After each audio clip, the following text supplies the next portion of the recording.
بیٹے نے کہا بابا کیا ہوا؟ اب تو مجھے چپل ملے گی نا، پیر میں چپل نہیں تھی، کہا باہر جا، مجھے اس سے تھوڑی میں تو چپل دوں گا، ڈانٹ دیا اسے، چل باہر جا۔ اور جس کا کام کرے اسے پوچھا عادت ہے کہ میں ذرا مدینے تک ہوں،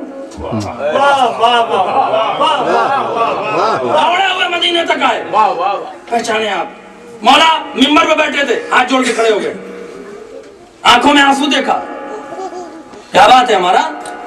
کہنے مولا میں نے کیا قصور کیا؟ میں نے کیا قصور کیا؟ کہا کیوں؟ کہا مولا آپ مجھے کوفے گورنر بنا رہے؟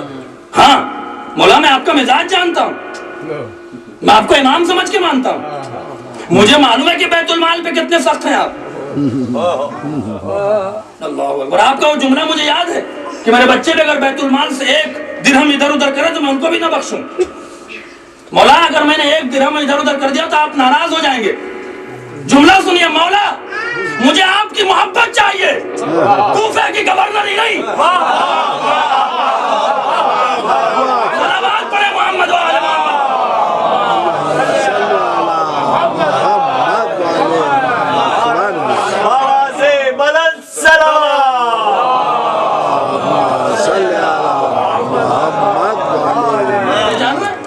یہ ہے معرفت اہل بیت۔ مولا مجھے آپ چاہیے، مولا مجھ سے دور نہ ہو، کوفے کی گورنر نہیں چاہیے، مجھے علی چاہیے۔ اور آج ایک بار ہمیں اور آپ کو غریبان میں جھانک کر دیکھنا چاہیے، بیت المال کے مسئلے میں انہی کو دو جو بیت المال کے خرچ کرنے کے قواعد جانتے ہوں، قواعد جانتے ہوں، اور اگر نہیں جانتے ہیں تو آپ ہیں اور قبر کی تنہائی ہے۔ دوسرا واقعہ جو میں نے بار بار پڑھتا ہوں، میں ایسے صرف اپنے، میں نے کہا میں اپنے لیے پڑھتا ہوں تاکہ میرے پاس بھی کبھی کوئی ایسی سچویشن آئے تو اس مولا کے اس واقعے کو اپنے نظر میں رکھوں۔ کبھی بھی جذبات میں گفتگو آل محمد نہیں کرتے، یہ ثابت ہوا ہے، جس کو جو سمجھا، جیسا سمجھا ویسا مناسب پایا ویسا دے دیا، ایسے نہیں۔ اور میں نے ایک جملہ کہا تھا پاسمور کی مجلس میں کہ جذباتیوں کو ہمیشہ اہل بیت نے اپنے سے دور رکھا۔ مذہب جذبات کا نام نہیں، شعور کا نام ہے۔ میرے جذبات ہیں، آپ کے جذبات کی حیثیت کہ آپ غلام ہیں، آپ کے جذبات بھی غلام ہیں۔ یہ تھوڑی کہ علماء نے آپ کے مزاج کے خلاف کوئی بات کہہ دی، درحقیقت وہ شریعت کے مطابق ہے لیکن آپ کے مزاج کے خلاف ہے تو آپ چڑھ بیٹھے۔ یہ عالم کو نہیں پڑھنا چاہیے، آپ معین کریں عالم کو کیا پڑھنا چاہیے؟ آپ عالم بن کیا جائیں گے؟ وہ معین کر سکتا ہے جو عالموں کا استاد ہو، وہ معین کر سکتا ہے جو ذمہ دار شریعت ہو، وہ کہے گا اس پہ بڑی ہم پڑھیں گے۔ ہمارا آپ دیکھیں نا، اگر کوئی شریعت کے خلاف بات کرا، دین کے خلاف بات کرا تو ٹھیک ہے، ہو سکے گا دین کے خلاف بات نہ کریے، لیکن جذبات میں آ کر کسی مرجع نے کوئی فتویٰ دے دیا، آپ اس کے پیچھے پڑ گئے، ایسے کیوں کہہ دیا، ویسے کیوں کہہ دیا، یہ جذبات ہے۔ اور جذبات کا نتیجہ تھا کہ جو جنگ نہروان مولا کائنات کے ساتھ ہوئی، یہ جذبات کا نتیجہ تھا، جذبات میں آ گئے۔ قرآن بلند ہو گیا، کہتے بس سمجھ میں آیا کہ نیزے پہ قرآن ہے، علی کہنے قرآن ہے لیکن میں وارث سے قرآن ہوں، لیکن چونکہ سمجھ آ گئی کہ نیزے پہ قرآن ہے، صحیح بات ہے، یہی کہنا، یہی فرق ہے امام حسین کی شہادت میں دوسرے واقعات کہ نہ سمجھ سکے کہ ظلم کیا ہے اور مظلوم کون ہے، تلوار اٹھا دی، اٹھائی نا، یقین کریں۔ اور مالک اشتر ایک ایسا شخص تھا، جب بلایا، جب دیکھا کہ سچویشن خراب ہو رہی ہے، مولا نے مالک کو بلایا تھا۔ ہم آپ ہوتے خدا کی قسم تلوار پھینکتے بھاگ جاتے، ارے چھوڑو بھائی بعد میں نمٹ لیں گے، دیکھ لیں گے، مولا سے معافی مانگ لیں گے۔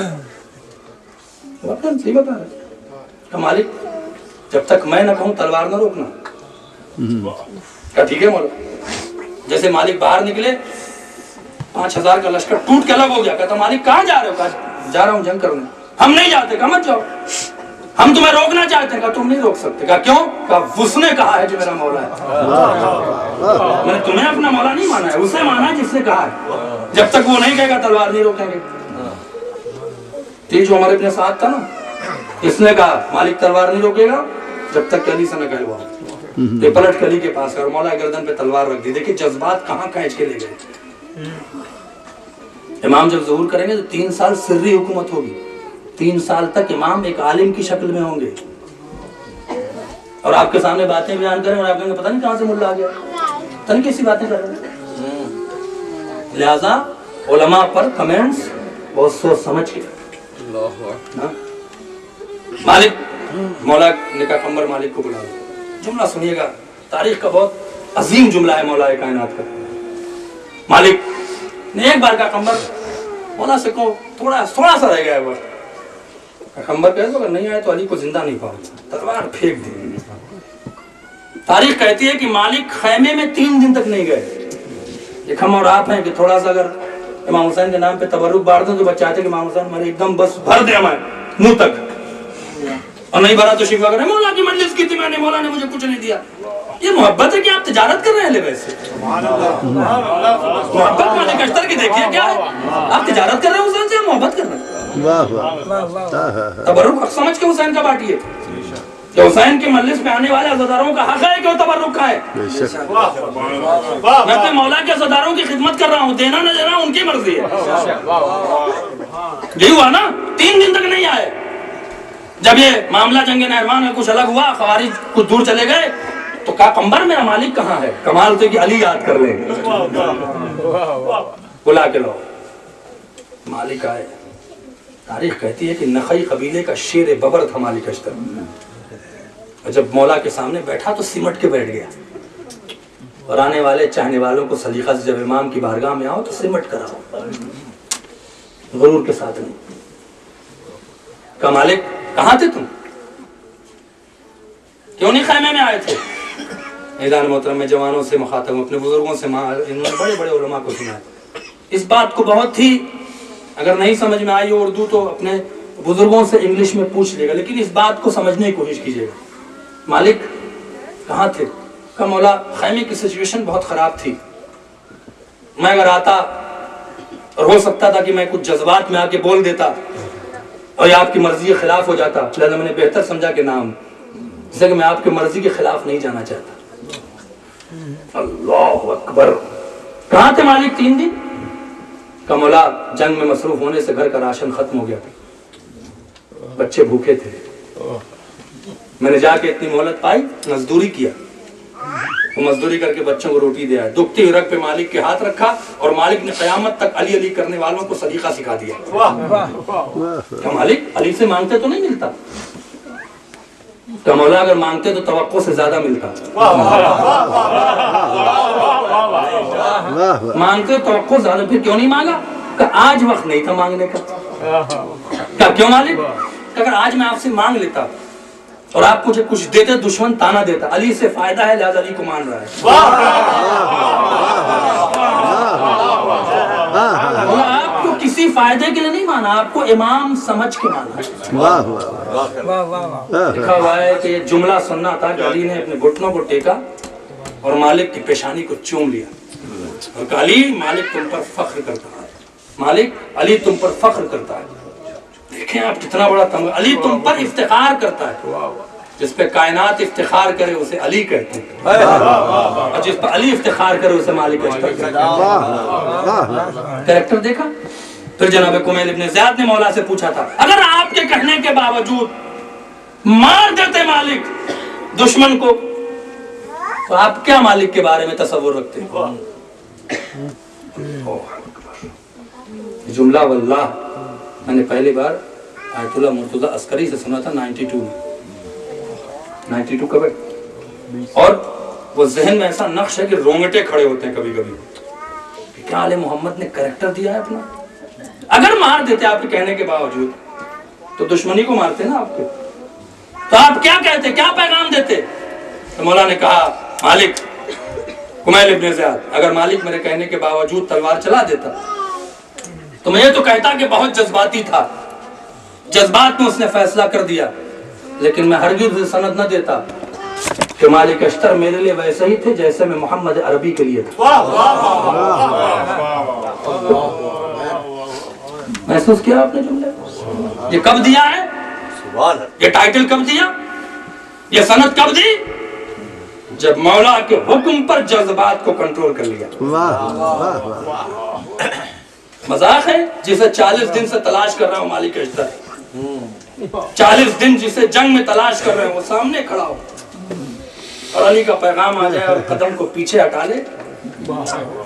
اگر یہ جذبات پہ کنٹرول نہ کرتا تو مولا اتنا بڑا اتنی بڑی سند نہ دیتے. اللہ اکبر، یہ معصوم کی زبان کی سند ہے، اسے محسوس کریں.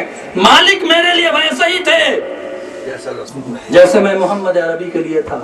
اللہ اکبر، مولا کے فرزند موجود تھے وہاں. اور اسی لیے ہمیشہ جذبات کو چھوڑ کر شعور سے سمجھنے کی کوشش کیجیے. اسی لیے چوتھے امام نے مختار کو عبید اللہ بن زیاد کے دربار میں کیوں روکا تھا؟ پشت پہ ہاتھ کیوں رکھا تھا؟ مختار ابھی جنگ کا وقت نہیں ہے، وقت اچھا تھا. مختار نے زنجیریں توڑ دی تھی، تلوار اٹھا لی تھی، کہہ دے تو عبید اللہ بن زیاد کو مار دے. لیکن امام سمجھ رہے تھے کہ نہیں، جذبات سے فیصلہ نہیں ہوتا. کوئی اور ہوتا تو مارنے تو کم سے کم مرے گا. تو امام دور اندیشی سے کام لے رہے تھے. مختار تمہیں کارنامہ اس سے بڑا کرنا ہے. مختار تمہیں ایک نہیں سب کو مارنا ہے. اور مختار کا عقیدہ دیکھیے. اللہ اکبر، میں نے کہا نا کہ امام حسین کی شہادت کے بعد مختار میں جرأت اتنی کہاں سے آئی؟ کہیں نہ کہیں کوئی پیغام تو گیا ہے، کہیں نہ کہیں کوئی مظلوم کا سہارا تو بنا ہے. کہ زنجیروں کو توڑ دیا اور اٹھایا اور اس نے کہا کہ مختار ہم تمہیں قتل کر دیں گے. تو جملہ کہا تھا تو قتل نہیں کر سکتا مجھے. کہا دربار میں میرے، کہا نہیں کر سکتا قتل. کہا کیوں؟ کہا جب میں چھوٹا سا تھا اس کوفے کی گلیوں میں ٹہلتا تھا تو ایک دن میرے مولا علی گزر ہو گیا، انہوں نے مجھے گود میں اٹھایا. میرے بیٹے مختار ایک وقت آئے گا اسی کوفے میں تو میرے بیٹے حسین کے تمام قاتلوں کو قتل کرے گا. مارا تو جیسا ایک نہیں، موت پہلے آ جائے گی. یہ کس نے جرأت دی؟ اور جب آگے بڑھے اور چاہا کہ قتل کر دیں، پیچھے سے ہاتھ رکھ دیا. مختار یہ مصلحت امام تھی کہ مختار کو اس سے بڑا کارنامہ کرنا ہے. مختار کا بھی زندان میں رہنا ضروری ہے. اور واپس ڈر کے مارے خوف میں مختار کو واپس بھیج دیا. چوتھے امام کی اگر پوری زندگی کو پڑھیں تو 3 چیزیں ہیں بس. میں مصائب کے لیے ربط مصائب کے لیے جملہ کہہ رہا ہوں، آپ بہت ہی غور سے اس باتوں کو سن لیں. 3 چیلنج تھا چوتھے امام کے سامنے. یزید نے یوں تھوڑی چھوڑ دیا تھا، آپ سمجھتے ہی چھوڑ دیا تھا. اس نے ایگریمنٹ سائن کرایا تھا. اس نے سامنے کہا تھا کہ میں اس شرط پہ آپ کو چھوڑ رہا ہوں. وہاں بھی امام خاموش تھے. امام نے یزید کا کوئی جواب نہیں دیا تھا، نہ ایگریمنٹ سائن کیا تھا. کہا تھا میں آپ سے کہہ رہا ہوں، آپ کو چھوڑ اس شرط پہ رہا ہوں کہ آپ مدینے جائیں گے تو تبلیغ دین نہیں کریں گے. جہاں تبلیغ دین نہ ہو سمجھو یزیدیت پروان چلے. جہاں ایک شیعہ حرام خدا اور حلال خدا کو احساس نہ کرے سمجھو یزیدیت پروان چڑھ رہی ہے. اس نے کہا تھا نا کہ دین کی تبلیغ نہ کرنا، اپنی امامت کا پرچار نہیں کرنا، کرو گے تو قتل کر دیں گے. امام کے سامنے چیلنج تھا، کریں گے تو قتل کر دیے جائیں گے. پہلا چیلنج، امام ہے دین کی تبلیغ کرے گا، کسی کہنے سے رک نہیں سکتا، اگرچہ دین کی تبلیغ کے طریقے کو بدل دے گا. امام ہے، دنیا کو پہچاننا ہے کہ حسین کے بعد امام ہوا ہے، اس کی بھی تبلیغ کرنا ہے. اور تیسرا چیلنج جو امام حسین کی شیعہ بکھر گئے تھے، جدا ہو گئے تھے، چھپ گئے تھے، ہٹ گئے تھے، انہیں اکٹھا کرنا، انہیں ایک پلیٹ فارم پہ لانا. اسے کہتے ہیں رہبریت. جو شیعوں کو ایک پلیٹ فارم پہ کھڑا کر دے اسے رہبر مانا جاتا ہے. امام حسین نے کیا کیا؟ اپنے بابا کی فرشدہ بچھا دی کہ عزیز سمجھے گا ایک بیٹا ہے جو اپنے باپ کی مجلس کر رہا ہے، اور اس مجلس کے بہانے تمام شیعوں کو ایک پلیٹ فارم پہ لا کے کھڑا کر دیا. امام نے کیا بتایا؟ چوتھے امام نے کہ مجلس شیعوں کو متحد کرنے کی جگہ ہے،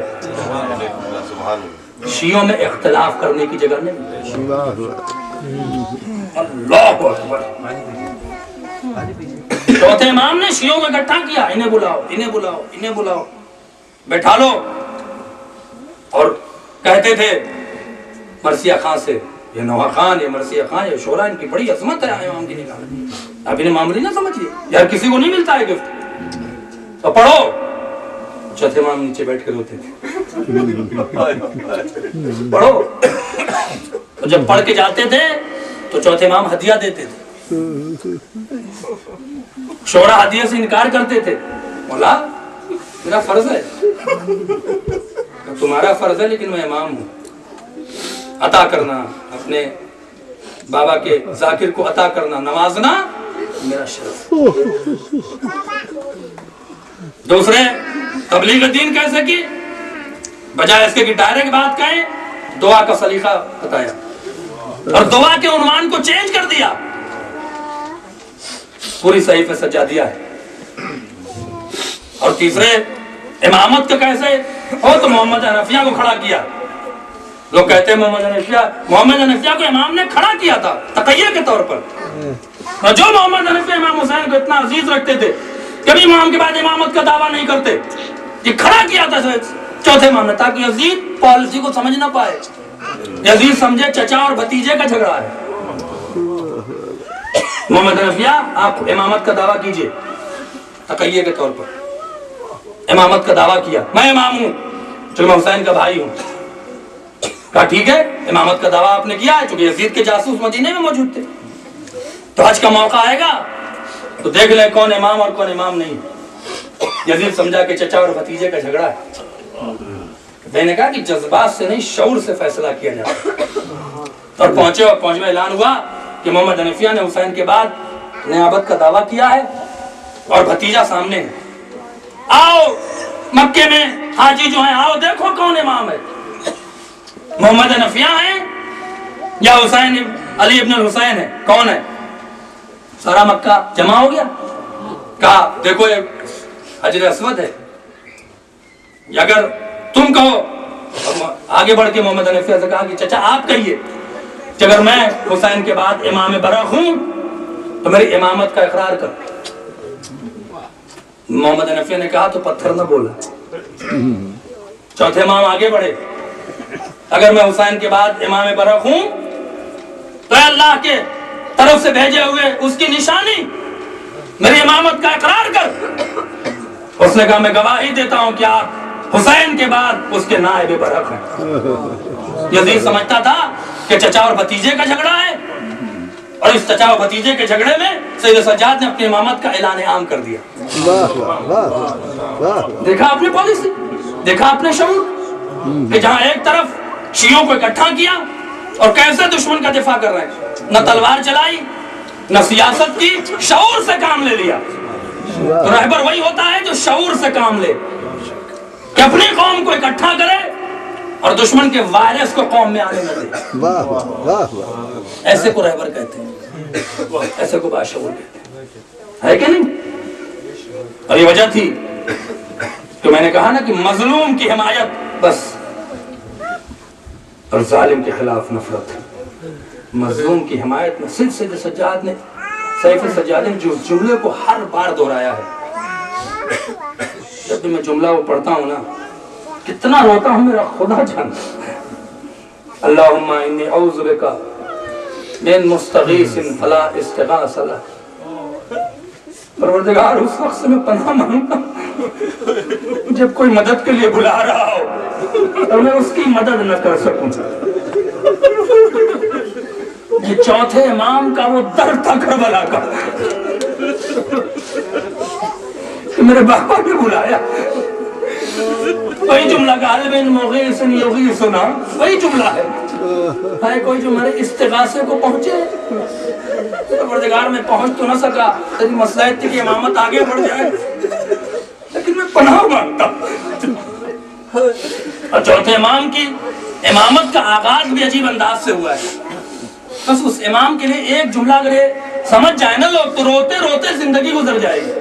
میں جب بھی بقی میں جاتا ہوں اور سلام کرتا ہوں نا تو یہ جملہ ضرور یاد، جب بھی آپ انشاءاللہ اللہ زیارت نصیب کرے جائیں گے بقی پر تو اس امام حیدر کے اس جملے کو ضرور یاد رکھیے گا کہ اس مظلوم کی امامت کا آغاز بھی عجیب تھا. امامت ملنے کے بعد جو امت نے صلاح دیا وہ ہتھکڑی اور بیڑی کا. اور امامت ملنے کے بعد پہلا فیصلہ کیا کیا؟ شاید آپ کا ذہن پہنچ گیا۔ امامت ملنے کے بعد چوتھے امام نے پہلا فیصلہ کیا کیا؟ جب جناب زینب ہر مقام پر اپنی ذمہ داریوں کو نہ بھولی، جب سر سے چادر اتر گئی، اب شرعی مسئلہ تھا، اب بے پردگی کا معاملہ تھا، لہذا امام فیصلہ کرے گا۔ امام کے بعد پہنچی شاہنہ ہدایت، اے بیٹا سید سجاد تم امام وقت ہو، یہ بتاؤ کہ بے پردہ گھر سے باہر نکل جائیں یا جل کے مر جائیں؟ امامت حاصل کرنے کے بعد پہلا فیصلہ ہو کہ وہ بھی بے پردہ گھر سے باہر نکل جائے،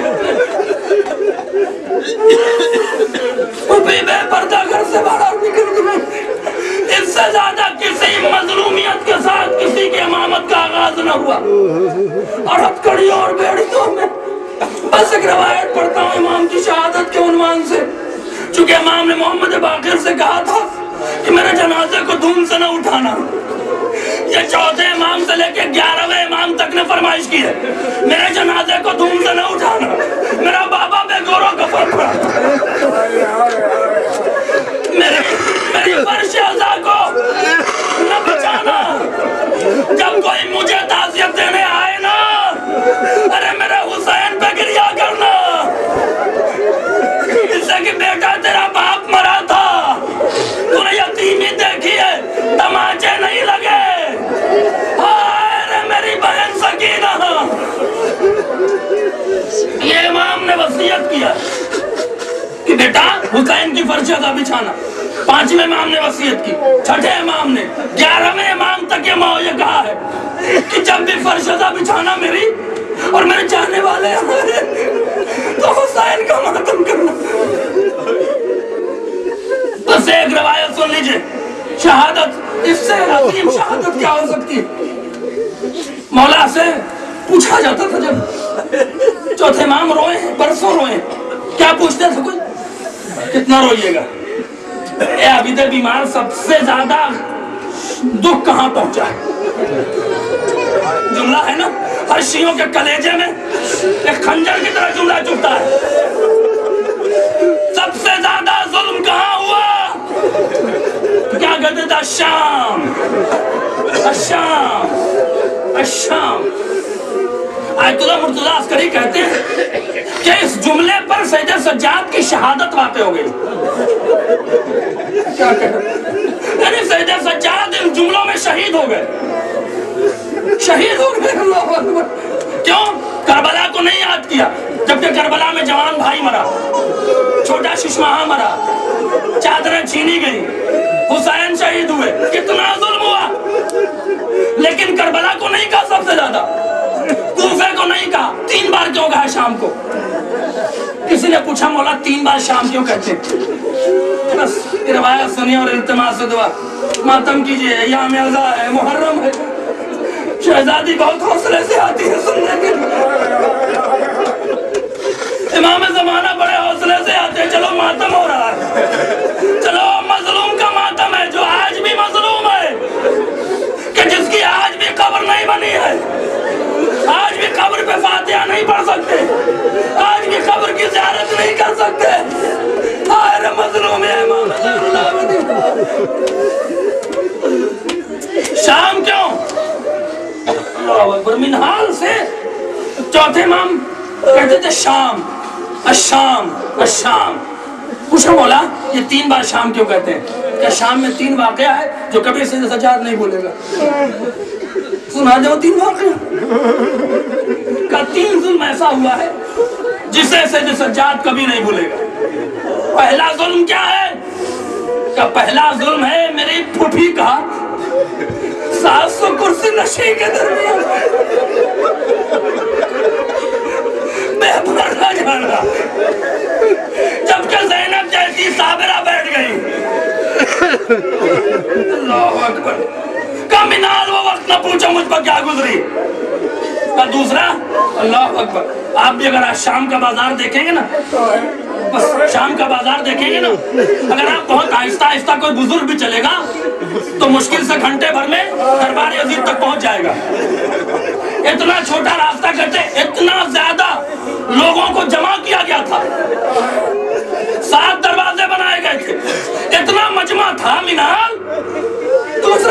سے مراد ہے کہ ہمیں صبح کی نماز کے بعد بازار میں داخل کیا گیا اور یزید کے دربار تک پہنچتے پہنچتے مغرب کا وقت ہو گیا.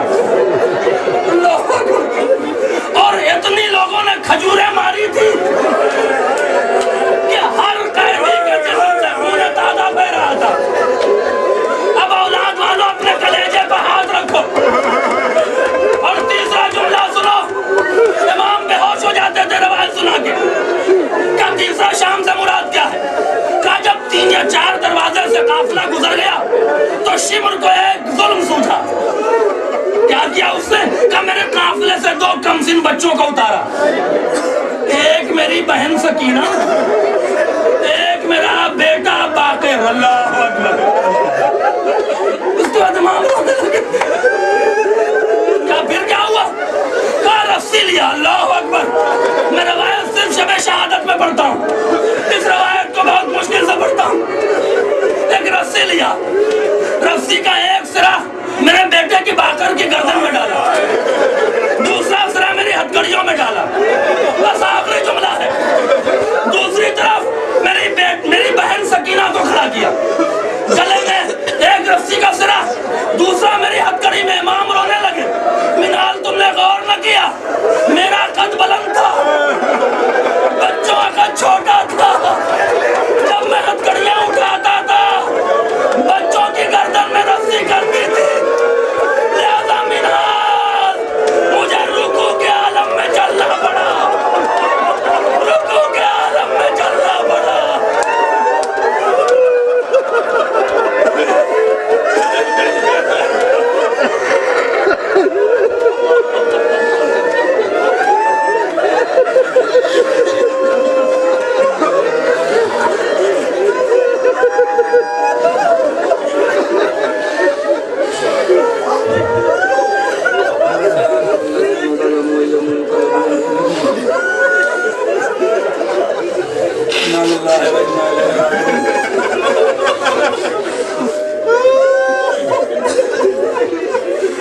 سے گزارش ایک بار سورہ حمد اور 3 بار سورۃ التوحید کی تلاوت فرما کے عطا حسین موصلی ابن اکبر علی موصلی کی روح کو اصال فرمائیں.